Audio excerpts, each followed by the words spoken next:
सभी को डॉक्टर गजानंद आर्य का नमस्ते। मां सरस्वती की कृपा और आशीर्वाद प्राप्त करने के पश्चात सीबीएसई परीक्षा हेतु निर्धारित कक्षा 11वीं अंतरा भाग 1 हिंदी ऐच्छिक विषय में से खाना बदोश पाठ का हम पढ़ने जा रहे हैं। पिछले वीडियो में आपने देखा ओम प्रकाश वाल्मीकि का जीवन चरित्र। इस वीडियो में खाना बदोश पाठ के माध्यम से लेखक ने जातिवादी मानसिकता एवं निम्न वर्ग और गरीबों की जो शोषण की व्यवस्था है उस बात को इस कहानी के माध्यम से उठाया है। किस प्रकार से एक निम्न जाति का परिवार शोषण के शिकार में डूब जाता है और अपना जीवन का अस्तित्व खो देता है। खास तौर से स्त्रियों के लिए इसमें पुरजोर मुद्दा उठाया है। अगर निम्न जाति की हो और स्त्री हो तो किस प्रकार उनका शोषण किया जाता है उच्च वर्ग के लोग या धनाढ्य वर्ग के लोग। इस कहानी माध्यम से लिख करके लेखक ने शासन व्यवस्था, जातिवाद की व्यवस्था और सरकार की ओर उंगली उठाते हुए इसे सुधारने के लिए कहा है। समाज को सामाजिक दृष्टिकोण में सुंदर व्यवस्था के लिए वर्णन किया है। खाना बदोश। खाना बदोश का मतलब होता है एक व्यक्ति जो अपने रोजी रोटी के लिए एक स्थान से फिर दूसरे स्थान पर चला जाता है, या फिर कुछ चरवाही भी ऐसे होते हैं जो एक स्थान पर टिकते नहीं हैं, जगह जगह जाकर के अपना स्थान बनाते हैं और आगे बढ़ते चले जाते हैं, जिंदगी भर घूमते रहते हैं। ऐसे ही कुछ मजदूर वर्ग होते हैं, जहां नौकरी मिली, जहां काम मिला, दिहाड़ी मिली, रोजी रोटी मिली, वहां काम किया, काम समाप्त तो वो दूसरी जगह चले जाते हैं। उनका स्थायित्व नहीं होता, इसीलिए इनको खाना बदोश कहा जाता है। सुकिया के हाथ की पथी कच्ची ईंटें पकने के लिए भट्ठी में लगाई जा रही थी। भट्ठे के गलियारे में झरोखेदार कच्ची ईंटों की दीवार देखकर सुकिया आत्मिक सुख से भर गया था। देखते ही देखते हजारों ईंटें भट्ठे के गलियारे में समा गई थी। ईंटों के बीच खाली जगह में पत्थर का कोयला, लकड़ी, बुरादा, गन्ने का बाली भर दिए गए थे। लेखक ने निम्न वर्ग की सुकिया, जो कि ईंटें पाथने का काम करती थी। ईंटें पाथने का मतलब होता है ईंट बनाने वाले लोग पहले मिट्टी को अच्छी तरह रौंद करके पानी डाल करके उसे नरम बना लेते हैं। फिर ईंट बनाने की एक सांचा होता है, उस सांचा में बना करके वो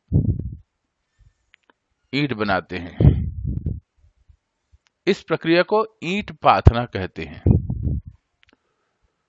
और ईंटें जब बन जाती है तो उसको पकाने के लिए, जब यह कच्चा होता है तो मिट्टी कलर का होता है, भूरे रंग का, जिसे बनाने के बाद सुखा दिया जाता है और फिर बहुत बड़े भट्ठे में लगा दिया जाता है, एक साथ कई हजार ईंटें। उसे कहा जाता है भट्ठा। जब भट्ठा बनाया जाता है तो गली की तरह बनाया जाता है, ताकि बीच में जो खाली जगह है इस पर आग लगाने का संसाधन लगाया जाता है, जैसे लकड़ी, कोयला, बुरादा, गन्ने को जो ऊपरला हिस्सा काट करके जो किसी काम का नहीं है उसे गन्ने की बाली कहते हैं।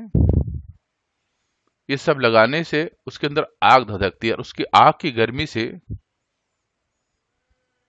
वह मिट्टी का ईंट पक करके लाल हो जाता है और वह मजबूत हो जाता है।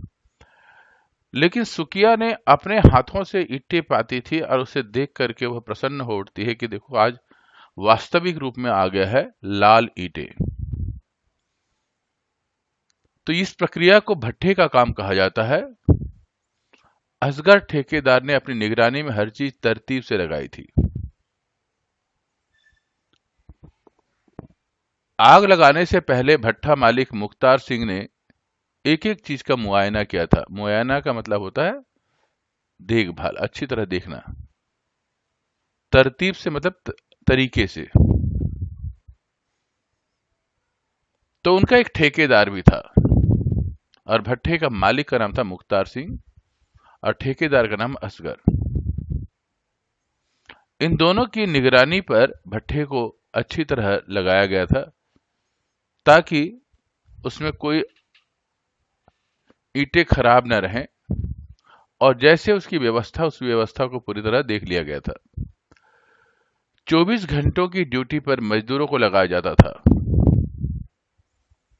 जो मोरियों से भट्ठे में कोयला, बुरादा आदि डाल रहे थे। भट्ठे का सबसे खतरे वाला काम था मोरी पर काम करना। थोड़ी सी असावधानी भी मौत का कारण बन सकती थी। मजदूरों को बहुत ज्यादा समय काम करना पड़ता था।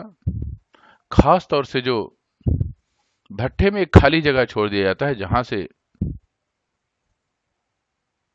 कोयला, बुरादा आदि और भी डाल सकें और जलती हुई आग के अंदर।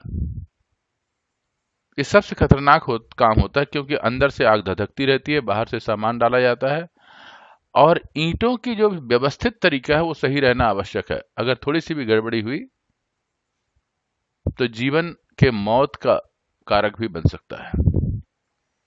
तो मोरी अर्थात एक ऐसी जगह जहां से खुलापन भी हो और अंदर से धधकती हुई आग को देखा जाए, साथ में उसको हवा भी मिलती रहे। भट्ठे की चिमनी धुआं उगलने लगी थी। यह धुआं मीलों दूर से दिखाई पड़ जाता था।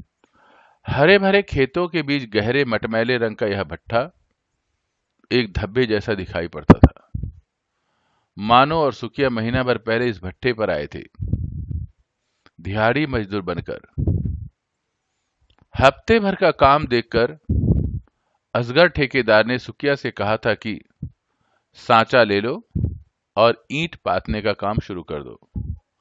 1000 ईंट के रेट से अपनी मजदूरी ले लो। भट्ठे पर लगभग 30 मजदूर थे जो वहीं काम करते थे। भट्ठा मालिक मुख्तार सिंह और असगर ठेकेदार सांझ होते ही शहर लौट जाते थे।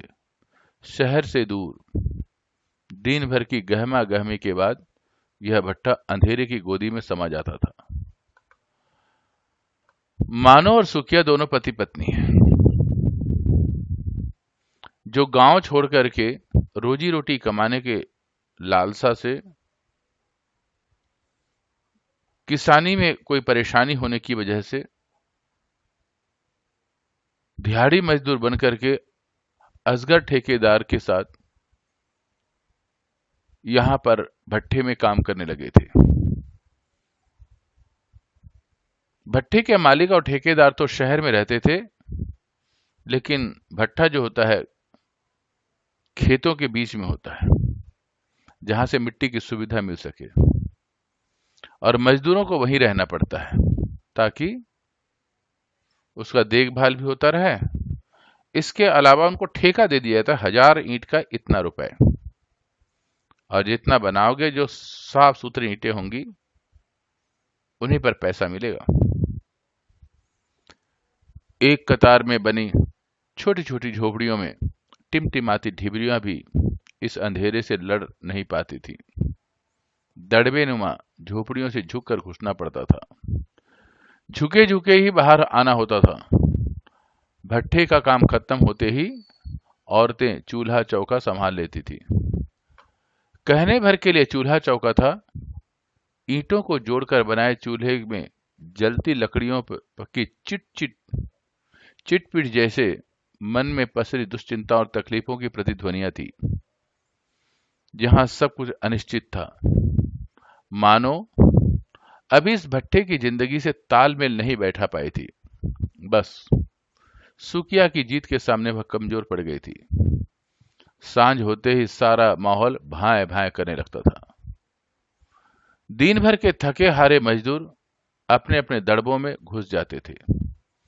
सांप बिच्छू का डर लगा रहता था, जैसे समूचा जंगल झोपड़ी के दरवाजे पर आकर खड़ा हो गया है। ऐसे माहौल में मानव का जी घबराने लगता था, लेकिन करे भी तो क्या। न जाने कितनी बार सुकिया ने कहा था, मानव ने, अपने देश की सूखी रोटी भी परदेश के पकवानों से अच्छी होती है। जिस क्षेत्र में काम किया जाता है, उस क्षेत्र की वास्तविकता का वर्णन लेखक ने इस पैराग्राफ में किया है।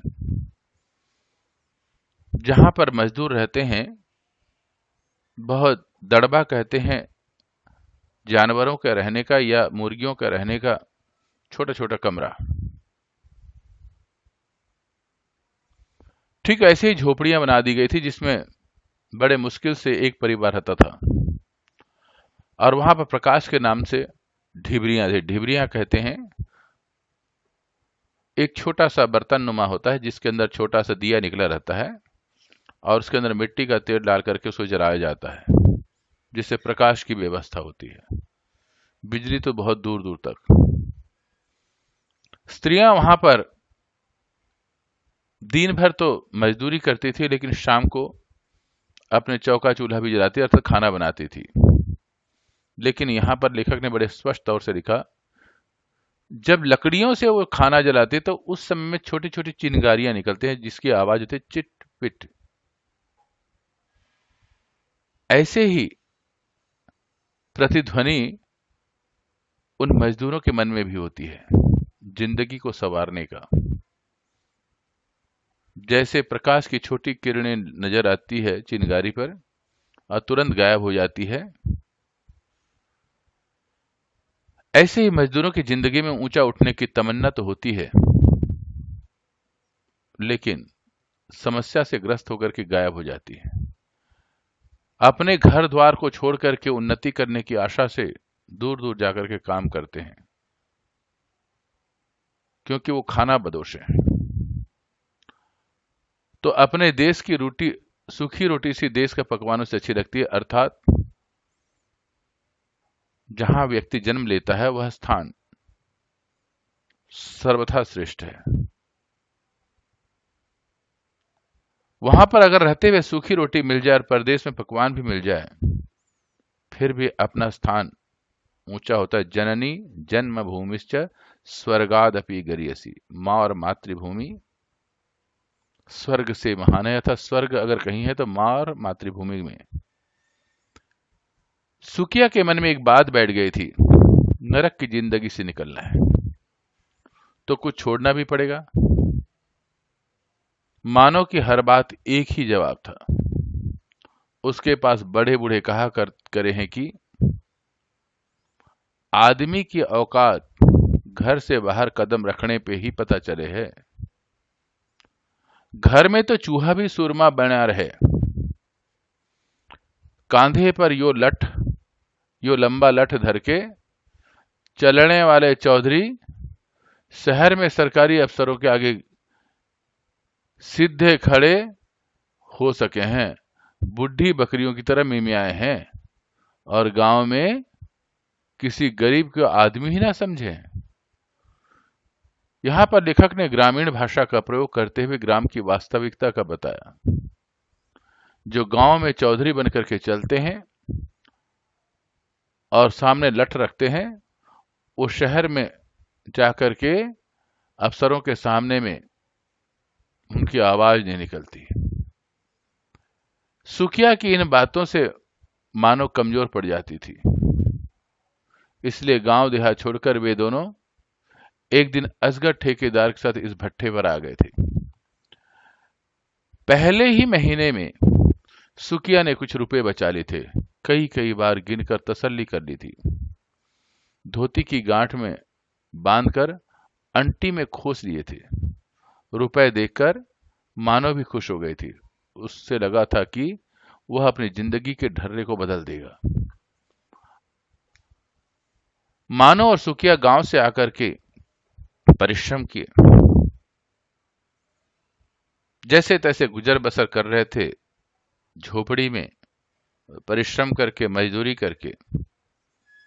लेकिन जो उन्होंने पहले महीने में परिश्रम किया और कुछ रुपए बचा लिए, और रखने का तरीका, धोती के एक किनारे बांध देते और अंटी में खोस देते। अंटी का मतलब कमर के पास जो जगह होती है उसे अंटी कहते हैं। यही गरीबों के पास रखने का साधन है। सुकिया और मानो की जिंदगी एक निश्चित ढर्रे पर चलने लगी थी। ढर्रा तरीका। दोनों मिलकर पहले तगारी बनाते, फिर मानो तैयार मिट्टी लाकर देती। इस काम में उनके पास एक तीसरा मजदूर भी आ गया था। नाम था जसदेव। छोटी उम्र का लड़का था। असगर ठेकेदार ने उसे भी उनके साथ काम पर लगा दिया था। इससे काम में गति आ गई थी। मानो भी अब फुर्ती से सांचे में ईंट डालने कर लगी थी, जिससे उनकी दिहाड़ी बढ़ गई थी। जसदेव के आने के बाद मानो और सुकिया और भी अधिक परिश्रम करने लगे थे। मानो भी ईंट बनाने लगी थी, जो पहले मिट्टी ला करके देती थी, ताकि मजदूरी बढ़ जाए। क्योंकि 1000 का काम करेंगे तो 1000 ईंट बनाने पर उसके हिसाब से उनको पैसा मिलता था।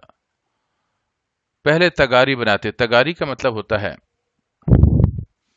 ईंट को बनाने के लिए पहले मिट्टी को पानी से मिला करके मसल दिया जाता है पैरों से। जब वह नरम हो जाता है, ईंट के सांचे में उसे रख दिया जाता है, ताकि वह उसका रूप धारण कर सके। उसे तगारी कहते हैं, कच्ची मिट्टी को। उस रोज मालिक मुख्तार सिंह की जगह उसका बेटा सूबे सिंह भट्टे पर आया था। मालिक कुछ दिनों के लिए कहीं बाहर चले गए थे। उनकी गैर हाजिरी में सूबे सिंह का रौब दाब भट्टे का माहौल ही बदल देता था। इन दिनों में असगर ठेकेदार भीगी बिल्ली बन जाता था। दफ्तर के बाहर एक अर्दली की ड्यूटी लग जाती थी। अर्दली चपरासी, जो कुर्सी पर उकड़ू बैठकर दिन भर बीड़ी पीता था, आने जाने वालों पर निगरानी रखता था। उसकी इजाजत के बगैर कोई अंदर नहीं जा सकता था। इजाजत आदेश उर्दू का शब्द है। तो जो भट्टे का मालिक था, उसका बेटे का नाम था सूबे सिंह। अब वह देखभाल करने के लिए वहां आया था। नौजवान लड़का, सबको डांट फटकार करके रखता, क्योंकि मालिक का बेटा था। एक रोज सूबे सिंह की नजर किसनी पर पड़ गई, जो 3 महीने पहले ही किसनी और महेश भट्टे पर आए थे। 5-6 महीने पहले ही दोनों की शादी हुई थी। सूबे सिंह ने उसे दफ्तर का सेवा टहल का काम दे दिया था। शुरू शुरू में किसी का ध्यान इस ओर नहीं गया था, लेकिन जब रोज ही गारे मिट्टी का काम छोड़ वह दफ्तर में रहने लगी थी, तो मजदूरों में फुसफुसाहटें शुरू हो गई थी। तीसरे दिन सुबह जब मजदूर काम शुरू करने के लिए झोपड़ियों से बाहर निकल रहे थे, किसने हैंडपंप के नीचे खुले में बैठकर साबुन से रगड़ रगड़ कर नहा रही थी। भट्टे पर साबुन किसी के पास नहीं था। साबुन और उससे उठते हुए झाग पर सबकी नजर पड़ गई थी, लेकिन बोला कोई कुछ भी नहीं था। सभी की आंखों में शंकाओं के गहरे काले बादल घिर रहे थे। कानाफूसी हल्के हल्के शुरू हो गई थी। लेखक ने इस पैराग्राफ में बताया कि सूबे सिंह की नजर एक स्त्री पर पड़ी, जो वहां काम करती थी। नौजवान लड़की। अब उसके साथ उसने बुरा व्यवहार शुरू कर दिया। उसे अपने ऑफिस में रगड़ लिया, ऑफिस में रख लिया और वहां पर मजदूरी का काम छोड़ करके ऑफिस का काम दे दिया। उसके लिए साबुन की व्यवस्था की जाती, उसे धूप में बैठने की व्यवस्था नहीं, मजदूरों की तरह काम करने की व्यवस्था नहीं, नहाने के लिए सुंदर साबुन की व्यवस्था। अब यहां पर सभी की आंखों में शंकाओं के काले बादल घिर आए। लेखक ने सुंदर उपमा का प्रयोग किया है। सबके मन में शंकाएं पैदा हो गई और कानाफूसी का मतलब आपस में बातचीत शुरू हो गई, जो कि हल्का हल्का। उसका पति था महेश। महेश गुमसुम सा अलग अलग रहने लगा था। सांवले रंग की भरे पूरे जिस्म की किसनी का व्यवहार महेश के लिए दुखदाई हो रहा था। वह दिन भर दफ्तर में घुसी रहती थी। उसकी खिलखिलाहटें दफ्तर से बाहर तक सुनाई पड़ने लगी थी। महेश ने उसे समझाने की कोशिश की थी, लेकिन वह जिस राह पर चल पड़ी थी वहां से लौटना मुश्किल था। महेश भी इस बात को समझ सकता था, लेकिन गांव छोड़ करके आया हुआ था, मजबूर था। साथ में उसके अपनी पत्नी के व्यवहार से वह नाखुश था। और किसने जिस रास्ते पे चल पड़ी थी वो अच्छा रास्ता नहीं था। भट्टे की जिंदगी भी अजीब थी। गांव बस्ती का माहौल बन रहा था। झोपड़ी के बाहर जलते चूल्हे और पकते खाने की महक से भट्टे की नीरस जिंदगी में कुछ देर के लिए सही ताजगी का एहसास होता था। ज्यादातर लोग रोटी के साथ गुड़ या फिर लाल मिर्च की चटनी ही खाते थे। दाल सब्जी तो कभी कभार ही बनती थी। लेखक ने वहां परिश्रम करने वाले मजदूरों की स्थिति बताई। परिश्रम तो करते हैं, लेकिन भरपेट भोजन में सब्जी की व्यवस्था नहीं हो पाती थी। गुड़ और लाल मिर्च की चटनी के साथ खाते। इससे मतलब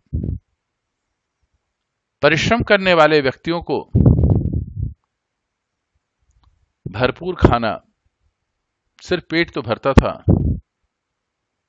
लेकिन ऐसा भोजन नहीं मिल पाता था जिनसे उनके शरीर का पूरी तरह परिपोषण हो सके। यह सामाजिक दुर्व्यवस्था के विषय में लेखक ने इस पैराग्राफ में उठाया है। शाम होते ही हैंडपंप पर भीड़ लग जाती थी। जिस्म पर चिपकी मिट्टी को जितना उतारने की कोशिश करते वह और उतना ही भीतर चली जाती थी। नस नस में कच्ची मिट्टी की महक बस गई थी। इस महक से अलग भट्टे का कोई अस्तित्व नहीं था। किसनी और सूबे सिंह की कहानी अब काफी आगे बढ़ गई थी। सूबे सिंह के अर्दली ने महेश को नशे की लत डाल दी थी। नशा करके महेश झोपड़ी में पड़ा रहता था। किसनी के पास एक ट्रांजिस्टर भी आ गया था, ट्रांजिस्टर रेडियो। सुबह शाम भट्टे की खामोशी में ट्रांजिस्टर की आवाज गूंजने लगी। ट्रांजिस्टर अब इतने जोर से बजाती कि भट्टे का वातावरण फिल्मी गानों की आवाज से गमक उठता था। शांत माहौल में संगीत लहरियों की खनक पैदा कर दी थी। किसनी और सूबे सिंह दोनों के बीच में एक असामाजिक संबंध बन चुका था। उसके बदले में उसको रेडियो भी मिल गया, साबुन भी मिल गया, उसका रहने का तरीका भी बदल गया था।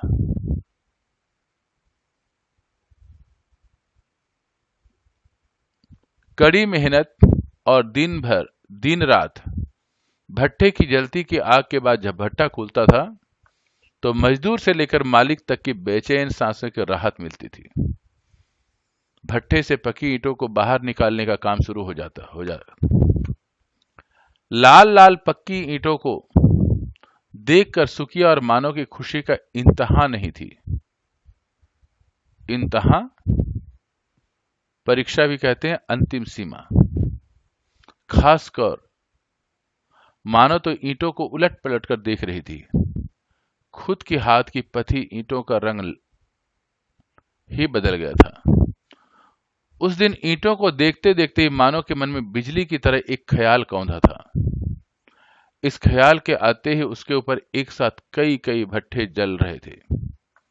उसने सुकिया से पूछा, एक घर में कितनी ईंटें लग जाती हैं? यह सचमुच जब कोई व्यक्ति परिश्रम करता है और परिश्रम का फल अच्छा निकलता है तो हर एक को प्रसन्नता होती है। यहाँ पर भट्ठे का मालिक और मजदूर जब पकी ईंटों को देखते हैं और भट्ठा बहुत खूबसूरत पक जाता है, उसको देख करके बड़े प्रसन्न होते हैं, क्योंकि उनका परिश्रम भी सार्थक होता है। और अपने परिश्रम को मानव ने देखा और देख करके एक ईंट उठाकर उसको दाएं बाएं पलट करके देख रहे हैं और उस मन में एक बहुत सुंदर कल्पना आ रही है कि मुझे भी इस पकी ईंटों का घर बनाना चाहिए, क्योंकि जिस ईंटों को हम बनाते हैं शहर में लोग उससे सुंदर सुंदर महल बनाते हैं, हम भी एक पक्का ईंटा बना सकते हैं। उसके मन में शंका पैदा और उसने अपने पति से पूछ लिया, सुकिया से, एक घर में कितने ईंटें लग जाती हैं? सहज स्वभाव से सुकिया जवाब देता है। क्या देता है? बहुत, कई हजार, लोहा, सीमेंट, लकड़ी, रेत अलग से। उसके मन में ख्याल उभरा था, उसे तत्काल कोई आधार नहीं मिल पा रहा था, वह बेचैन हो उठी थी। इन सब के बारे में वो समझ नहीं सकती थी, क्योंकि साधारण तरीके से वो सोचती थी। सुकिया जानता था कि उसके अलावा और भी किन चीजों की आवश्यकता होती है। उसे खामोश देखकर सुकिया ने कहा, चलो काम शुरू करना है, जसदेव बाट देख रहा होगा। सुकिया के पीछे पीछे अनमनी सी चल ही दी थी मानो, लेकिन उसके दिलो दिमाग पर ईंटों का लाल रंग कुछ ऐसे छा गया था कि वह उसी में उलझ करके रह गई थी। अर्थात उसके मन में प्रश्न और बहुत सारी आशाएं आ गई थी कि मेरा भी पक्का मकान होना चाहिए, क्योंकि जो उसने पकाया हुआ लाल ईंट का रंग देखा था, उसी को देख करके उसके मन में बहुत सारे मन में इच्छा थी कि मेरा भी एक मकान होना चाहिए जहां मैं आराम से रह सकूं, मेरा अगला भविष्य भी वहां पर रह सके।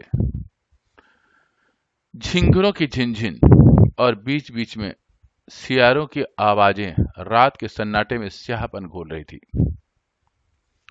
थके हारे मजदूर नींद की गहरी खाइयों में लुढ़क गए थे। मानो के ख्यालों में अभी भी लाल लाल ईंटें घूम रही थी। इन ईंटों से बना हुआ एक छोटा सा घर उसके जेहन में बस गया था। यह ख्याल जिस शिद्दत से पुख्ता हुआ था, नींद उतनी ही दूर चली गई थी। लेखक ने, शिद्दत का मतलब था कष्ट, लेखक ने इस पैराग्राफ में उसकी मनों की भावनाओं का उल्लेख किया है। झिंगिर एक प्रकार के छोटे छोटे कीड़े होते हैं जो बरसात के मौसम में पेड़ों में बैठ जाते हैं और सामूहिक तौर से बैठते हैं और एक साथ आवाज करते हैं, जिससे मधुर संगीत सा उत्पन्न होता है, उसे झिनझिन की आवाज लिखा है।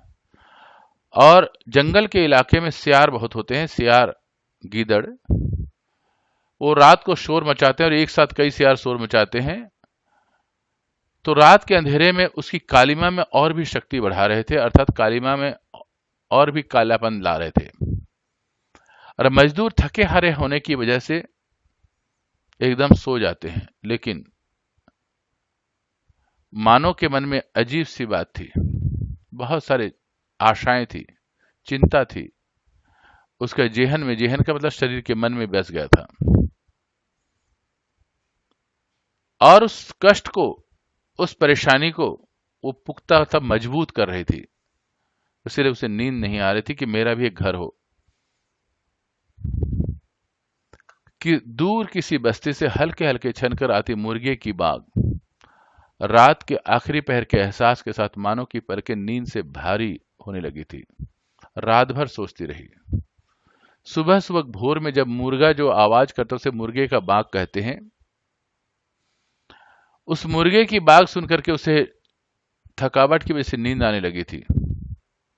अर्थात वो रात भर जागती रही, सपना देखती रही, मेरा भी एक पक्का मकान हो। सुबह के जरूरी कामों से निपट कर जब सुकिया ने झोपड़ी में झांका तो वह हैरान रह गया। इतनी देर तक मानो कभी नहीं सोती। वह परेशान हो गया था। गहरी नींद में सोई मानो का माथा उसे छू कर देखा। माथा ठंडा था। उसने राहत की सांस ली, मानो को जगाया। इतना दिन चढ़ गया है, उठने का मन नहीं है? मानो अनमनी सी उठी। अनमनी का मतलब बिना मन के। कुछ देर यूं ही चुपचाप बैठी रही। मानो का इस तरह बैठना सुकिया को अखरने लगा था। आज क्या बात है? जी तो ठीक है। मानो अपने ख्यालों में गुम थी। अपनी चिंताओं में, ख्यालों मतलब चिंताओं में, सोच में। मन की बात बाहर आने के लिए छटपटा रही थी। उसने सुकिया की ओर देखते हुए पूछा, क्यों जी? क्या हम इन पक्की ईंटों पर घर नहीं बना सके हैं? अर्थात लेखक ने यह बात स्पष्ट कर दिया है। मानो के मन में पक्का बस गया था कि मेरा भी अपना मकान था। उसके लिए वह सोचती भी थी और अपने पति को इसके बारे में उकसा भी रही थी और साथ में उससे जानकारी भी ले रही थी, उसकी सहायता भी चाहती थी। हर एक व्यक्ति के मन में एक ही आशा होती है कि मेरा अपना एक मकान हो जहां वो शांति से बैठ सके। तो मजदूर के मन में भी ये आशा होती है। उसको लेखक ने स्पष्ट किया है यहां पर कि व्यक्ति छोटा हो या बड़ा हो, लेकिन अपना मकान होता है और उसके लिए हर एक व्यक्ति की ये आशा होती कि मेरा एक मकान होना चाहिए। मानो की बात सुनकर सुकिया आश्चर्य से उसे ताकने लगा। कल की बात वह भूल चुका था। सुकिया ने गहरे अवसाद से भरकर, अवसाद कष्ट, पक्की ईंटों का घर 2-4 रुपए में ना बनता है। इतने ढेर से नोट लगे हैं घर बनाने में, गांठ में नहीं है पैसा, चले हाथी खरीदने। तो सुकिया ने मानो को समझाने का प्रयास किया कि मकान बनाने के लिए बहुत पैसों की आवश्यकता नहीं है होती है। मकान बनाने के लिए बहुत पैसों की आवश्यकता होती है और बहुत सारी व्यवस्थाओं की आवश्यकता होती है। छोटे से मजदूरी से हम इतना बड़ा कार्य नहीं कर सकते। क्योंकि सुकिया इस बात को समझ सकता था। महीने भर में जो हमने इतनी बड़े ईंटें बना दी है, क्या अपने लिए हम ईंटें ना बना सके हैं? मानो ने मासूमियत से पूछा। मानो के मन में ये बात आई थी कि जब हम दूसरों के लिए ईंटें बना सकते तो अपने लिए क्यों नहीं बना सकते? दूसरों के लिए परिश्रम कर सकते तो अपने लिए क्यों परिश्रम नहीं कर सकते? कहीं ना कहीं मानो के बात में बड़ा दम था। अगर व्यक्ति स्वयं अपने लिए परिश्रम करता है तो एक दिन उसकी मनोकामनाएं भी परिपूर्ण होती हैं। इस बात को लेखक ने इस वाक्य के अंदर से स्पष्ट किया है। यह भट्ठा मालिक का है, हम ईंटें उनके लिए बनाते हैं। हम तो मजदूर हैं। इन ईंटों पर अपना कोई हक ना है। सुकिया ने अपने मन में उठते दबाव को महसूस किया। इन ईंटों पर हमारा कोई भी हक ना है? क्यों? मानो ने ताज्जुब भरी कड़वाहट से कहा। उसके अंदर बवंडर मचल रहा था। कुछ देर की खामोशी के बाद मानो बोली, हर महीने कुछ और बचत करें, ज्यादा ईंटें बनाएं, तब भी अपना घर नहीं बना सकते। अपने भीतर कुल बुलाते सवालों को बाहर लाना चाहती थी मानो। लेखक ने इस पैराग्राफ में मानो के माध्यम से यह बताया, एक गरीब और एक हर व्यक्ति की कल्पना होती है, हर स्त्री की कल्पना होती है कि मेरा अपना घर हो जहां उसके बच्चे सुखपूर्वक रह सकें, शांतिपूर्वक रह सकें। उसके लिए वह अधिक परिश्रम करने के लिए भी तैयार है। लेकिन सुकिया को वास्तविकता की जानकारी थी, इसके अलावा बहुत कुछ जरूरत पड़ती है। एक और मानो हर तरीके के परिश्रम करने के लिए तैयार है और सुकिया को भी समझाने का एक प्रकार से कोशिश कर रही है। इतनी मजदूरी मिलती कहाँ है? पूरे महीने हाड़ गोड़ तोड़ के भी कितने रुपए बचे? कुल 80। एक साल में 1000 ईंटों के दाम अगर हमने बचा भी लिए तो घर बनाने लायक रुपया जोड़ते जोड़ते उम्र निकल जाएगी, फिर भी घर ना बन पावेगा, सुकिया ने दुखी मन से कहा। लेखक ने वार्तालाप के माध्यम से, बातचीत के माध्यम से इस कहानी के अंदर एक सहज और सुंदर शक्ति को भर दिया है, सरलता से भर दिया है। लोक भाषा का प्रयोग करके लोक सौंदर्य में व्याप्त और सहज सरल मस्तिष्क को भी यहां स्पर्श किया है कि किस प्रकार से एक सरल व्यक्ति अपने ऊंचे उठने के लिए समझ सकता है और सोचता है। इस बात को लेखक ने यहां पर प्रयोग किया। इधर सुकिया जो है पूरे हिसाब रख करके दे दिया और कहा कि इतने छोटे मजदूरी में घर नहीं बन सकता, पक्का घर नहीं बन सकता। अगर हम रात दिन काम करें तो भी नहीं, मानो ने उत्साह भर करके कहा। बावली हो गई है क्या?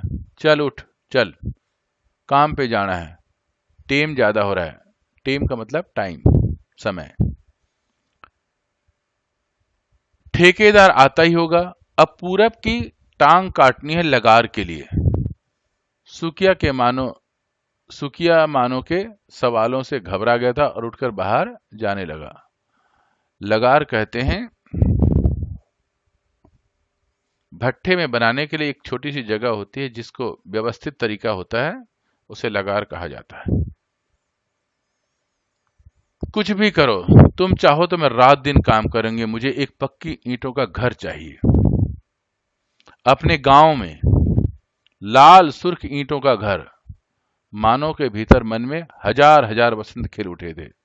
वसंत का मतलब खुशियां। वो विश्वास रखती थी कुछ पैसे जोड़ करके और ईंटें बना करके हम भी अपना दूसरों की तरह पक्के मकान का घर बना सकें, जहां पर रह करके कुछ हमें सुख मिले, हमारे परिवार, हमारा भविष्य, हमारे संतान कम निश्चिंता पूर्वक रह सकें।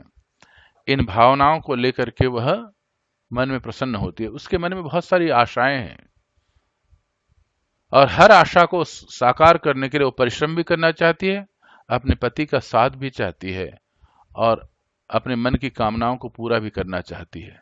साथ में गरीबी की परेशानियों को भी समझ सकती है, पर गरीबी में परिश्रम करने के लिए वह तैयार है। सुकिया और माने को एक लक्ष्य मिल गया था, पक्की ईंटों का घर बनाना है। अपने हाथ की पकी ईंटों से सुबह होते ही काम पर लग जाते हैं और शाम को भी अंधेरा होने तक जुटे रहते हैं। ठेकेदार असगर से लेकर मालिक तक उसके काम से खुश थे। उन्होंने अपने परिश्रम को बहुत ज्यादा बढ़ा दिया ताकि उस परिश्रम से उनका मकान बन सके। अब दोनों ने मिलकर के एक संकल्प ले लिया कि हमारा भी एक मकान गांव में होना चाहिए। जिस गांव से चल करके एक उद्देश्य लेकर के आए हैं, वो उद्देश्य पूरा होना चाहिए। सूबे सिंह किसनी को शहर भी लेकर जाने लगा था। किसनी के रंग ढंग में बदलाव आ गया था। अब वह भट्टे पर गारे मिट्टी का काम नहीं करती थी। महेश रोज रात में नशा करके मन की भड़ास निकालता था। दिन में भी अपनी झोपड़ी में पड़ा रहता था या इधर उधर बैठा रहता था। किसनी कई कई दिनों तक शहर से लौटती नहीं थी। जब लौटती, थकी, निढाल और मुरझाई हुई। कपड़ों लत्तों की अब कमी नहीं थी। अब वह शहर भी जाने लग गई थी किसनी। पर वहां जिस प्रकार का काम करती थी, उसके शरीर पे थकावट, मुरझापनापन, ये सारे चीज नजर आने लग गई थी। कपड़े लत्ते वहां शहर की तरह उसे अच्छे मिल गए थे, लेकिन वह सामाजिक कृत्य के प्रति अपने आप को झुका दी थी। उस रोज सूबे सिंह ने भट्टे पर आते ही असगर ठेकेदार से कहा था, मानो को दफ्तर में बुलाओ, आज किसने की तबीयत ठीक नहीं है। असगर ठेकेदार ने रोकना चाहा था छोटे बाबू मानो को। बात पूरी होने से पहले ही सूबे सिंह ने उसे फटकार दिया था, तुमने जो कहा तुमसे जो कहा गया है वही करो, राय देने की कोशिश मत करो। तुम इस भट्ठे के पर मुंशी हो, मुंशी ही रहो, मालिक बनने की कोशिश करोगे तो अंजाम बुरा होगा। असगर ठेकेदार की घिग्गी बंध गई थी। वह चुपचाप मानो को बुलाने चल दिया था। असगर ठेकेदार ने आवाज देकर कहा था, मानो, छोटे बाबू बुला रहे हैं दफ्तर में। मानो ने सुकिया की ओर देखा। उसकी आंखों में भय से उत्पन्न कातरता थी। कातरता, डरावनापन था, भय की वजह से। सुकिया भी इस बुलावे पर हड़बड़ा गया था। वह जानता था मछली को फंसाने के लिए जाल फेंक रहा है। गुस्से और आक्रोश से नसें खींचने लगी थी। जसदेव ने भी सुकिया की मनस्थिति को भांप लिया तो वह फुर्ती से उठा, हाथ पांव पर लगी गीली मिट्टी छुड़ाते हुए बोला, तुम यहीं ठहरो, मैं देखता हूं। चलो चाचा। असगर के पीछे पीछे चल दिया। असगर ठेकेदार जानता था कि सूबे सिंह शैतान है, लेकिन चुप रहना उसकी मजबूरी बन गई थी। जिंदगी की खास हिस्सा उसने भट्ठे पर गुजारा था। भट्ठे से अलग उसका कोई वजूद ही नहीं था।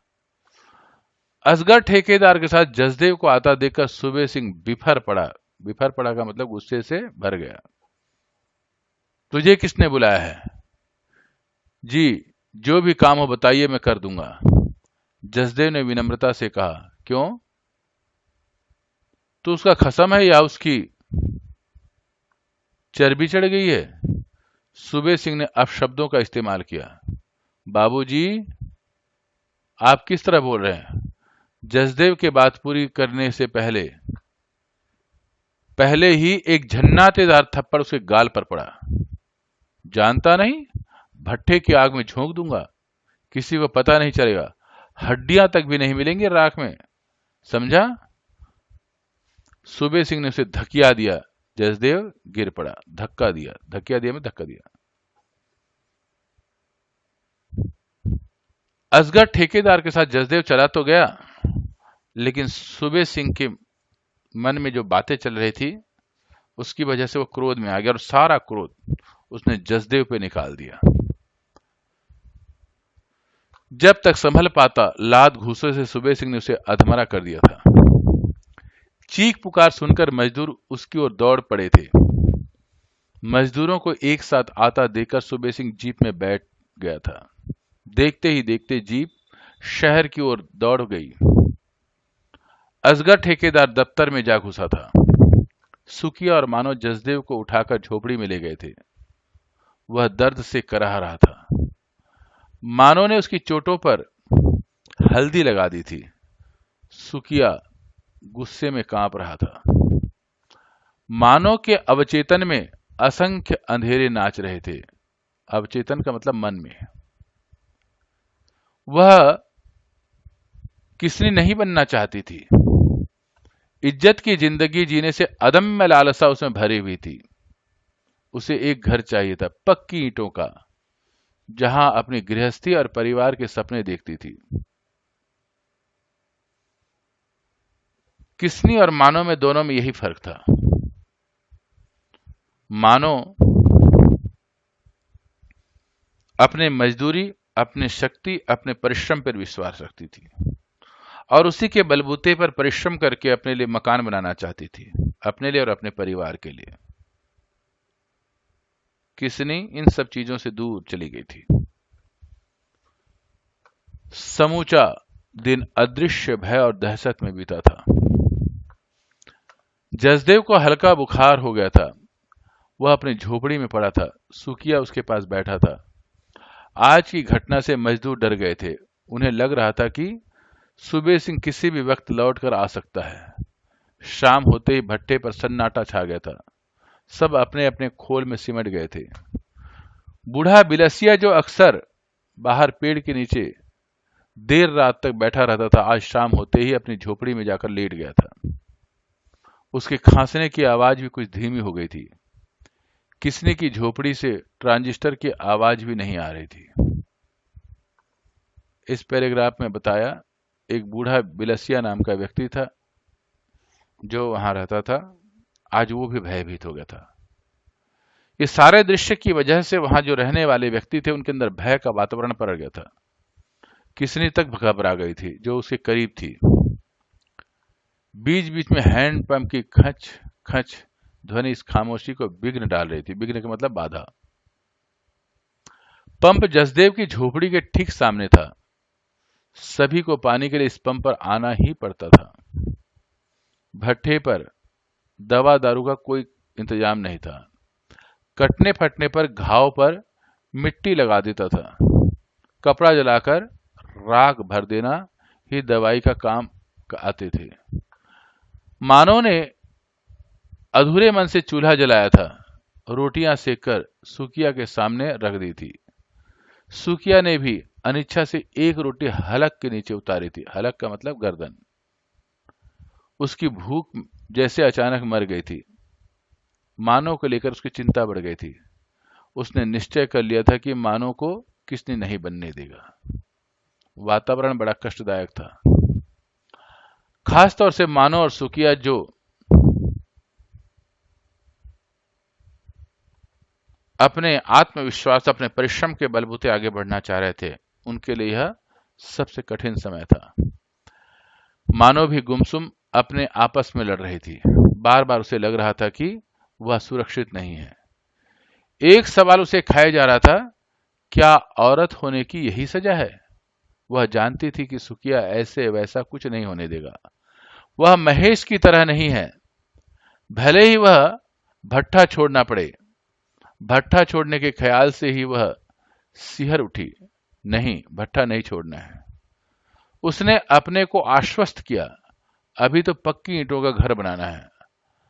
अपने आशा को परिपूर्ण करने के लिए कितनी भी कठिनाइयों को झेलने को तैयार है। लेकिन उसके मन में एक प्रश्न पैदा होता है, क्या औरत होने की यही सजा है? यह समाज के लिए बहुत बड़ा प्रश्न था। जो लोग एक औरत को वासना की मय दृष्टि से देखते हैं, उसे वासना का पुतला समझते हैं, तो लेखक ने उसके लिए प्रश्न उठाया है। ऐसे भेड़िए समाज में बहुत सारे हैं जो एक स्त्री को सिर्फ वासना का पुतला से देखते हैं। तो मानव के मन में भी यह प्रश्न उठ रहा है। मानव रोटियां लेकर बाहर जाने लगी तो सुकिया ने टोका, कहां जा रही है? जसदेव भूखा प्यासा पड़ा है, उसे रोटी देने जा रही हूं। मानव ने सहज भाव से कहा, बामन तेरे हाथ की रोटी खावेगा? अकल मारी गई तेरी। सुकिया ने उसे रोकना चाहा। क्यों, मेरे हाथ की रोटी में जहर लगा है? मानव ने सवाल किया। पल भर रुककर बोली, बामन नहीं, भट्ठा मजदूर है वह, मारे जैसा। चारों तरफ सन्नाटा था। जसदेव की झोपड़ी में ढिबरी जल रही थी। मानव ने झोपड़ी का दरवाजा ठेला, ठेला का मतलब धक्का दिया। जी कैसा है? भीतर जाते हुए मानव ने पूछा। जसदेव ने उठने की कोशिश की। उसके मुंह से दर्द की आह निकली। कमबख्त, कीड़े पड़ के मरेगा। हाथ पांव टूट टूट कर गिरेंगे। आदमी नहीं, जंगली जिनावर है। जिनावर, जानवर। मानव ने सुबह सिंह को कोसते हुए कहा। इस पैराग्राफ से स्पष्ट होता है, सुकिया इस बात को जानता है कि यहां जातिवादी की परंपरा बहुत ज्यादा है। ब्राह्मण जाति अर्थात उच्च वर्ग के लोग निम्न जाति को हेय दृष्टि से देखते हैं। उनके हाथ से भले ही उनकी सहायता कर दें, लेकिन उनके हाथ से कुछ खाना नहीं चाहते, उनके हाथ से कुछ पीना नहीं चाहते हैं। चाहे गरीब ब्राह्मण क्यों ना हो, परिश्रम करता है पर अछूत के हाथ से कुछ खाना नहीं चाहता है। पर भोली भाली मानो इस बात को स्वीकार नहीं करती। वो भी तो हमारे जैसा है, हमारे लिए परिश्रम करता है और चल पड़ती है। जसदेव चुपचाप उसे देख रहा था। यह ले रोटी खा ले, सुबह से भूखा है, 2 कौर पेट में जाएंगे तो ताकत तो आवेगी बदन में। मानो ने रोटी और गुड़ उसके आगे रख दिया था। जसदेव कुछ अनमना सा हो गया था। भूख तो उसे लगी थी, लेकिन मन के भीतर कहीं हिचक थी। घर परिवार से बाहर निकले ज्यादा समय नहीं हुआ था। खुद वह कुछ भी नहीं बना पाया था। शरीर का पोर पोर टूट रहा था। भूख नहीं है, जसदेव ने बहाना किया। भूख नहीं है या कोई और बात है? मानो ने जैसे उसे रंगे हाथ पकड़ लिया था। यहां पर जातिवाद की परंपरा की चरम सीमा आपको देखने को नजर आ रही होगी। और क्या बात हो सकती है? जसदेव ने सवाल किया। तुम्हारे भैया कह रहे थे कि तुम बामन हो, इसलिए मेरे हाथ की रोटी नहीं खाओगे। अगर यो बात है तो मैं जोर न डालूंगी, थारी मर्जी। औरत हूं, पास में कोई भूखा हो तो रोटी का कौर गले से नहीं उतरता है। फिर तुम तो दिन रात साथ काम करते हो, मेरी खातिर पिटे, और यह बामन मारे बीच कहां से आ गया? मानो रुआसी हो गई, उसका गला रुंध गया। यहां मानो को भी स्पष्ट समझ में आ गया, जातिवाद की परंपरा अपनी गहराई पर बैठा हुआ है। वह सरल सीधी तरीके से इसको विश्वास नहीं करी थी, क्योंकि उसके अंदर मानवता का दृष्टिकोण था। इसीलिए वो उसकी सेवा करने गई थी, उसके लिए रोटी लेके गई थी। लेकिन जातिवादी परंपरा को देख करके उसकी आंखों से भी आंसू आ गए थे। रोटी लेकर वापस लौटने के लिए मुड़ी। जसदेव में साहस नहीं था कि उसे रोक लेने के लिए। उसके बीच तमाम सूत्र जैसे अचानक बिखर गए थे। अपनी झोपड़ी में आकर चुपचाप लेट गई थी मानो, बिना कुछ खाए। दिन भर की घटना उसके दिमाग में खलबली मचा रही थी।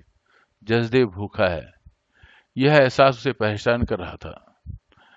जसदेव को लेकर उसके मन में हलचल थी। उसे लग रहा था जैसे जसदेव का साथ उसे ताकत दे रहा है, ऐसी ताकत जो सूबे सिंह से लड़ने में हौसला दे सकती है। 2 से 3 होने का सुख मानो महसूस करने लगी थी। सुकिया भी चुपचाप लेटा हुआ था। उसकी नींद उड़ चुकी थी। उसकी समझ नहीं आ रहा था क्या करे। इन्हीं हालत में गांव छोड़ा था। वे ही फिर सामने खड़े थे। आखिर जाएं तो कहां? सूबे सिंह से पार पाना आसान नहीं था। सुनसान जगह है, कभी भी हमला कर सकता है। या फिर मानो को विचार आते ही वह कांप उठा था। उसने करवट बदली, मानो जाग रही थी। उसे अपनी ओर खींचकर सीने में चिपटा लिया था। जसदेव ने भी पूरी रात जागकर काटी थी। सूबे सिंह का गुस्सैल चेहरा बार बार सामने आकर दहशत पैदा कर रहा था।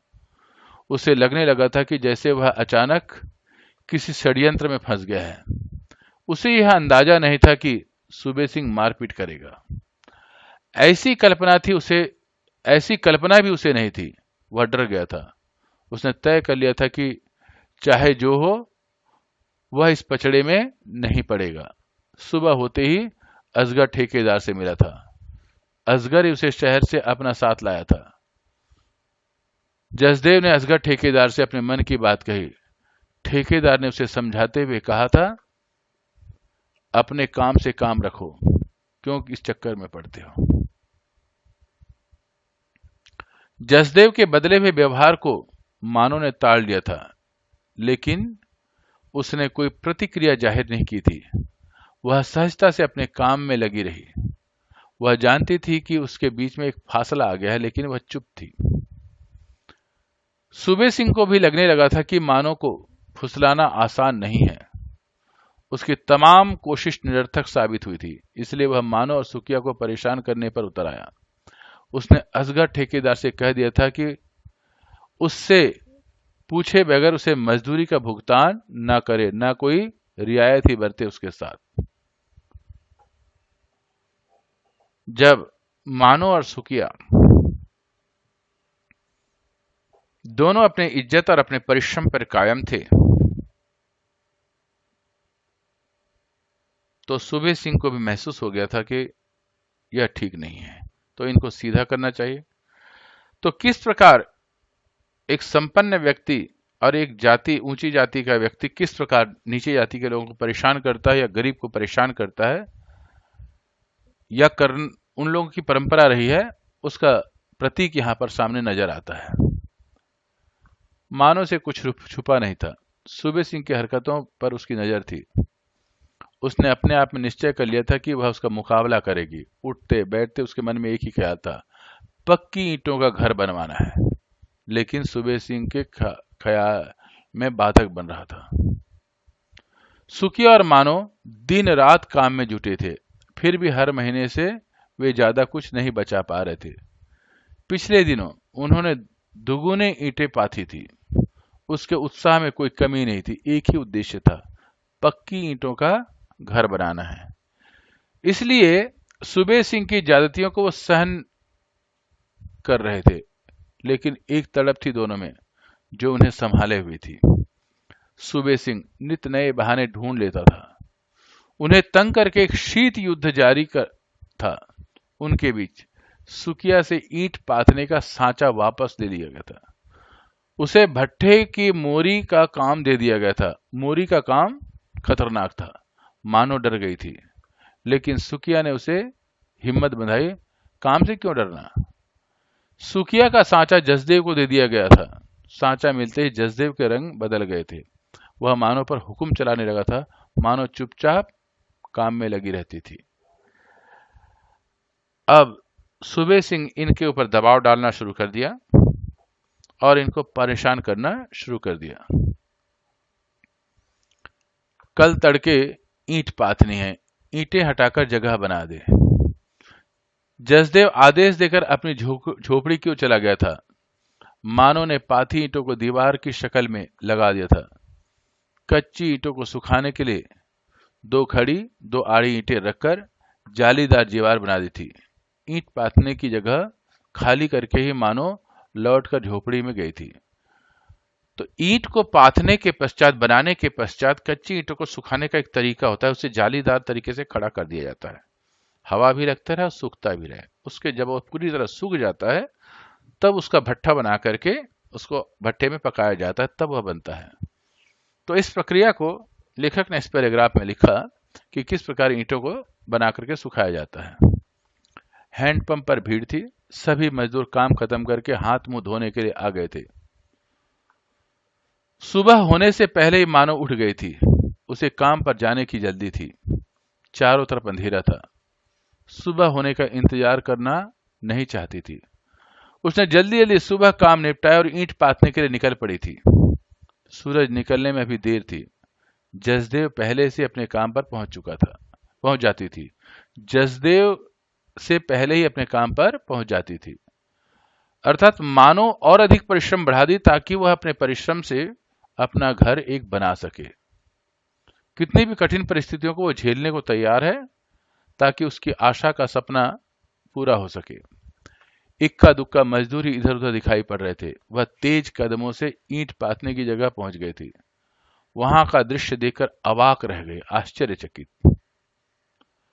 सारी ईंटें टूटी फूटी पड़ी हुई थी, जैसे किसी ने बेदर्दी से रौंद डाला था। ईंटों की दयनीय अवस्था देखकर उसकी चीख निकल गई थी। वह दहाड़े मार मार कर रोने लगी थी। आवाज सुनकर मजदूर इकट्ठा हो गए थे। जितने मुंह उतनी बातें, सब अपनी अपनी अटकलें लगा रहे थे। रात में आंधी तूफान भी नहीं आया था, न ही किसी जंगली जानवर का यह काम हो सकता है। कई लोगों को कहना था किसी ने जानबूझकर ईंटें तोड़ी हैं। मानव का हृदय फटा जा रहा था। टूटी फूटी ईंटों को देखकर बौरा गई थी, जैसे ही किसी ने उसके पक्की ईंट में का मकान धराशाही कर दिया था। आज अधिक परिश्रम करके भी वह जो सफलता को पाना चाह रही थी, उसका सारा सपना जो है टूट गया। उसकी आशाएं बिखर गईं। इसको देख करके वह एक बार घबरा गई।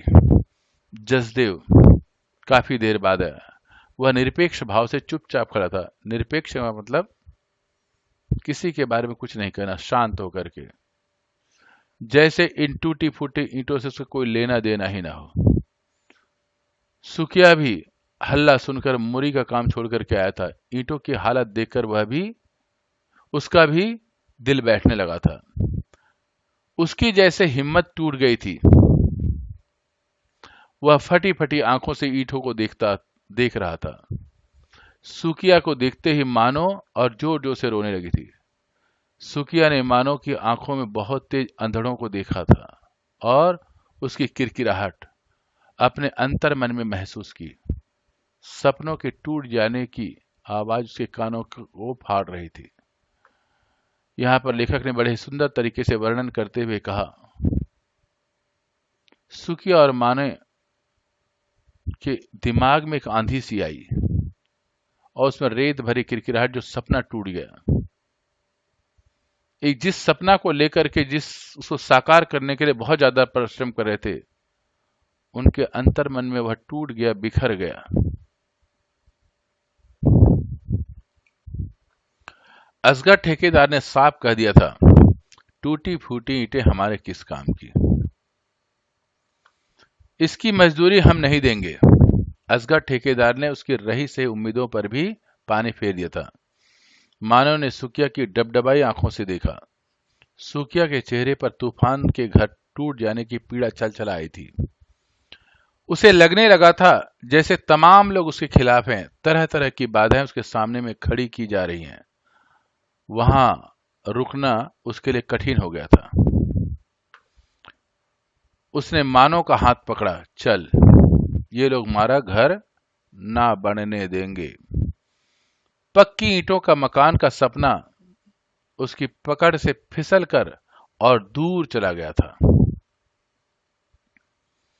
भट्ठे से उठते काले धुएं ने आकाश तले एक काली चादर फैला दी थी। सब कुछ छोड़कर मानो और सुकिया चल पड़े थे, एक खाना बदोश की तरह, जिन्हें एक घर चाहिए था रहने के लिए। पीछे छूट गए थे कुछ बेतरतीब पल, पसीने के अक्स जो कभी इतिहास को नहीं बन सकेंगे। खाना बदोश जिंदगी का एक पड़ाव था यह भट्टा। इस पैराग्राफ में लेखक ने यहां स्पष्ट कर दिया कि किस प्रकार एक गरीब का सपना बिखर जाता है, सिर्फ वासना की पूर्ति न करने की वजह से, एक धनवान व्यक्ति के इशारे को न मानने की वजह से। तो यहां लिखा, बेतरतीब पल, बिना क्रम का समय, पसीने का अक्स, अक्स का मतलब परछाई, ये सारा उसके लिए एक खाना बदोश जिंदगी बनने के लिए फिर चल पड़ा। यहां परिश्रम किया, यहां उसे सफलता नहीं मिली, अब वह दूसरी जगह जाकर काम करेगा, लेकिन जिंदगी उसकी ऐसे निकल जाएगी। इसीलिए लेखक ने पाठ का नाम खाना बदोश की जिंदगी का शब्द लेकर के खाना बदोश लिखा। सुकिया के पीछे पीछे चल पड़ने से पहले मानव ने जजदे की ओर देखा था। मानव को यकीन था जजदे उनका साथ देगा, लेकिन जजदेव को चुप देखकर उसका विश्वास टुकड़े टुकड़े हो गया था। मानव के सीने से एक टीस उभर आई थी। टीस का मतलब पीड़ा, दर्द। सर्द सांस में बदलकर मानव की छलनी कर गई थी। उसके होठ फड़फड़ाए थे कुछ कहने के लिए, लेकिन शब्द घुट कर रह गए थे। सपनों के कांच उसकी आंख में किरकिरा रहे थे। वह भारी मन से सुकिया के पीछे पीछे चल पड़ी थी, अगले पड़ाव की तलाश में। एक दिशाहीन यात्रा, ऐसी यात्रा जिसकी कोई दिशा ना हो। जहां रोजी रोटी मिले वो वहां बैठ जाते हैं। इस पूरे पैराग्राफ में लेखक ने पाठ का सारांश लिख करके बताया,